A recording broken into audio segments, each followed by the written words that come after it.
السلام عليكم، ازيكم عاملين ايه؟ يا رب تكونوا بخير. النهارده جايين نعمل مع بعض تحلية حلوة قوي. هنعملها كده بطريقة سهلة جدا، مش مكلفة خالص. كل المكونات موجودة عندنا في البيت.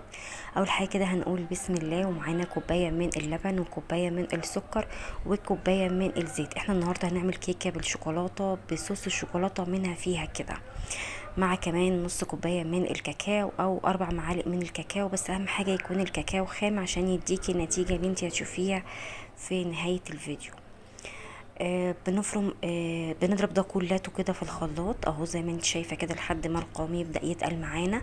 بنبدا بس نشيل كوبايه كده من الخليط ده، وبنبدا نركنه على جنب، وبنبدا نستخدم نص الخليط التاني اهو. بنفضيه في بوله كده زي ما انتم شايفين، عشان ده اللي هنحط عليه بقيه مكونات الكيكه بتاعتنا النهارده. طبعا هنا انا كنت نسيت احط البيض. هو المفروض بحط بيضتين، انا المفروض ان انا نسيت احط البيض. فحطيت الدقيق الاول زي ما انت شايفه كده، كوبايه وربع من الدقيق، عليها معلقه بيكنج باودر، ومعانا كمان شويه من الملح، وقلبتهم كلهم مع بعض كده. وافتكرت البيض بعد ما كنت قلبت الدقيق مع الصوص بتاع الشوكولاته اهو زي ما انتم شايفينه كده. انا هنا كنت نسيت البيض خالص، فطبعا انا طفيت الكاميرا ورحت جبت البيض وحطيته وما صورتهوش خالص. هنا انا حطيت بيضتين على الخليط ده، ومعاهم معلقه كبيره من الفانيليا السايبه، وضربتهم مع بعض كده. يعني ما ضغطتش عليها في الضرب قوي علشان الهواء اللي فيها ما يطلعش.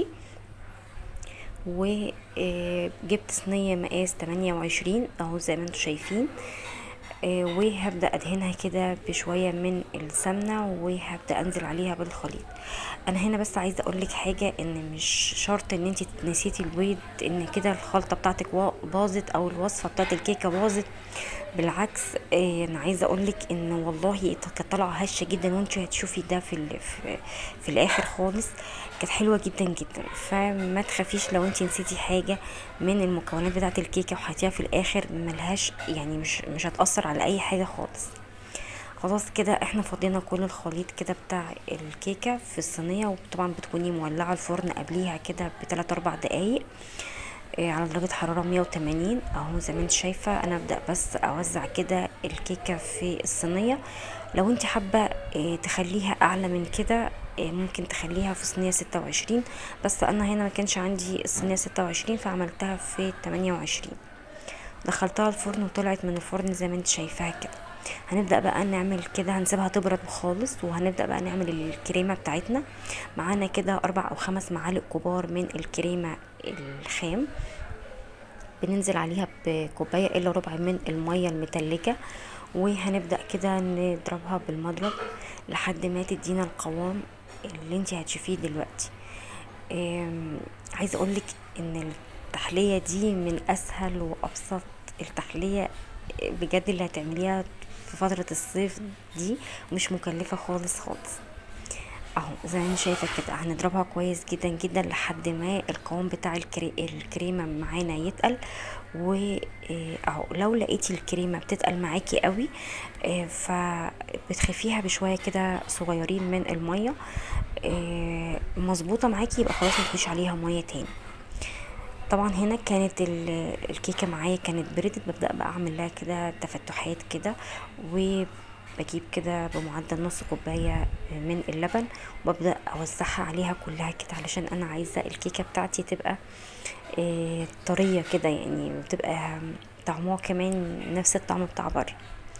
اهو انا سقيتها كده بنص كوبايه اللبن. انا كمان ما استخدمش النص كله، يعني انا ممكن اكون ربع كوبايه لبن كده او اكتر شويه. بسيبها لحد ما تبرد خالص، وبعد كده بجيب بقى الكريمه اللي انا عملتها، وابدا احطها على وش الكيكه كده. اهم حاجه بس ما تحطيش الكريمه والكيكه سخنه، لازم تستني لحد ما الكيكه تبرد خالص. هنصلي على النبي كده يا جماعه عليه افضل الصلاه والسلام.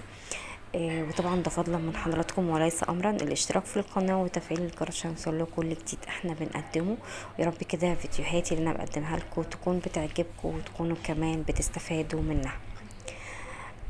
طبعا احنا بقالنا كتير جدا، فترة طويلة ما نزلناش فيديوهات على القناة. انا بنزل شورتس بس. فيديو على القناة ما نزلتش فيديو طويل كده بقالي فترة.